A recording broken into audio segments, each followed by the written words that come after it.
灵魂真的存在吗？天文学家木内鹤彦心脏停跳30分钟后，居然再度复活。他声称自己在濒死时灵魂出窍，看到了史前大洪水的真相。外星人其实就是远古移民外星的地球人。最为离奇的是，这并不是木内鹤彦第一次死而复生。难道他真的有异能吗？事情的真相或许可以从木内鹤彦写的那本书中找到答案。新来的朋友们点个关注，带您欣赏更多精彩内容。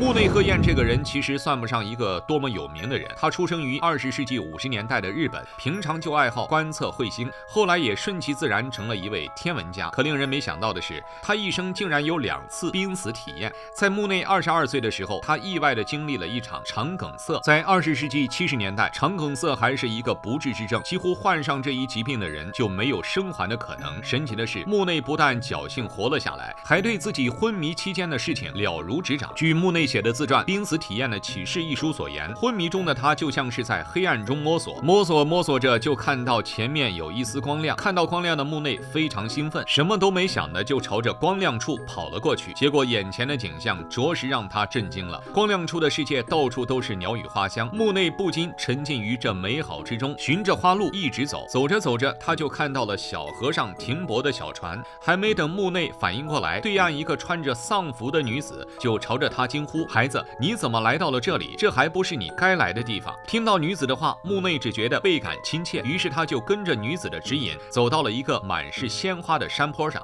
刚走到坡上，女子的声音瞬间就消失了。与此同时，木内就感觉自己的身体被一股神秘的力量给吸了进去。等到他再睁开双眼的时候，木内就看到了自己的父亲正在床前呼喊着他的名字，母亲在一旁哭泣着。看到伤心的父母，木内忍不住喊出了声，可不管他怎么喊，父母都没有任何的反应。这时木内才意识到自己很有可能是灵魂出窍了。等木内反应过来的时候，原本在床边哭泣的母亲已经不见了，于是他就四处去找母亲的身影，最终在一个电话亭那儿找到了母亲。木内只听到母亲喊着姐姐的名字，告诉电话的那一方说自己已经去世了。一听到姐姐的名字，木内下意识就想到了姐姐，可谁知道就在下一秒，木内就来到了远在千里之外的姐姐的身边。他这才意识到自己不仅是灵魂出窍了，还能自如地进到任意的空间内，这是否意味着他其实是可以穿越时空的呢？于是木内脑中刚浮现出想看看中年的自己长什么样这个想法，灵魂就真的瞬移到了一个不一样的场景。在这个场景里，木内正穿着西装给一群学生讲解天文学的知识。木内本以为自己会一直保持这个状态，可没过一会儿，他就感受到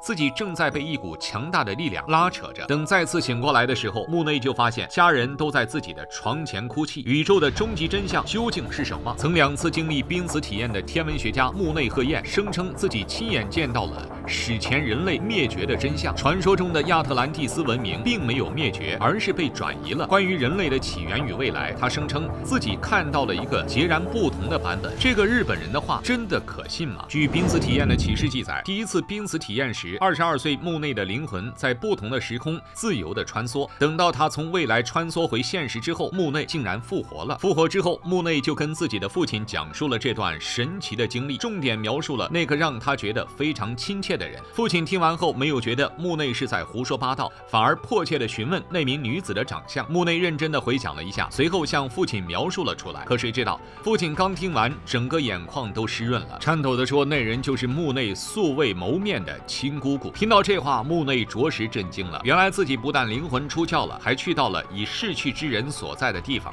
这经验放在谁身上，谁都不敢相信这是真实的。因此为了不让别人觉得自己就是个神经病，他对自己的经历守口如瓶。但神奇的是，就在这一守口如瓶中，木内也逐渐失去了对这番独特经历的记忆，直到第2次濒死体验的发生。2009年，木内带领学生来到上海进行科学考察活动。在考察的过程中，他突发急性胃出血。在抢救的过程中，木内回想起了自己第1次濒死体验的经历，还突然明白了人类在地球上扮演的角色是什么。原来这一次的木内再次进入到了一个神秘的空间，在这个空间中，他明确地感受到了有一团强大的力量在波动着，这个波动产生出了物质，而物质的不断发展又衍生出了三维空间。三维空间扩充之后，就生成了如今的地球。等地球的生命繁衍生息，迎来了第一个人类文明之后，灾难也在悄然地降临。在反复经历过3次大灭绝之后，地球出现了亚特兰蒂斯文明。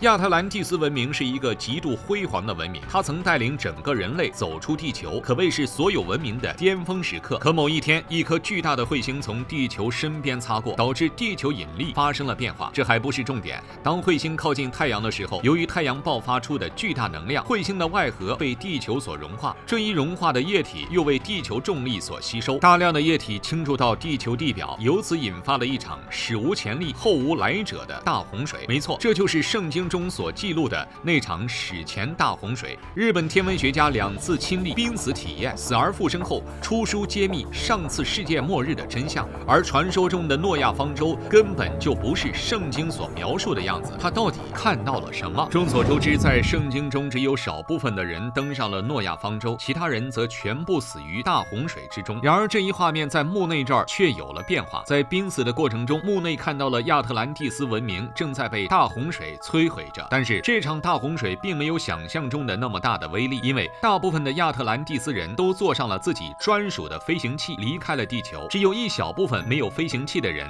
才将生存的希望寄托于诺亚方舟之上。这个诺亚方舟的形状也不是圣经所言的大船，而是一个四四方方的盒子。一小部分亚特兰蒂斯人就这样进入了盒子中，等待着洪水的退去。洪水退去之后，引发这场灾难的彗星变成了如今的月球，在新轨道上继续运行着。而地球上幸存的动物却因为对灾难的恐惧，下意识地抗拒月亮的出现。在这次濒死体验中，木内可谓是发现宇宙秘密的第一人。他真切地感受到这一切都不是自己的想象，而是曾经真实发生过的东西。于是木内鼓起勇气，将自己以往的濒死体验都给写成了文字，记录了下来。在濒死体验的启示中，木内还反复强调，宇宙的原初就是一个强大的力量，这个力量并不将人类划成369等，地球从古至今的所有文明在这股力量面前都是平等的，不存在等级之分。人类的灵魂也是如此，每一个灵魂都会带着对过往的记忆进入到新的生命之中，但这一记忆能不能被唤醒，就是另一个问题了。倘若这些记忆会唤醒，那么人类或许就能感受到自己的渺小。原因很简单，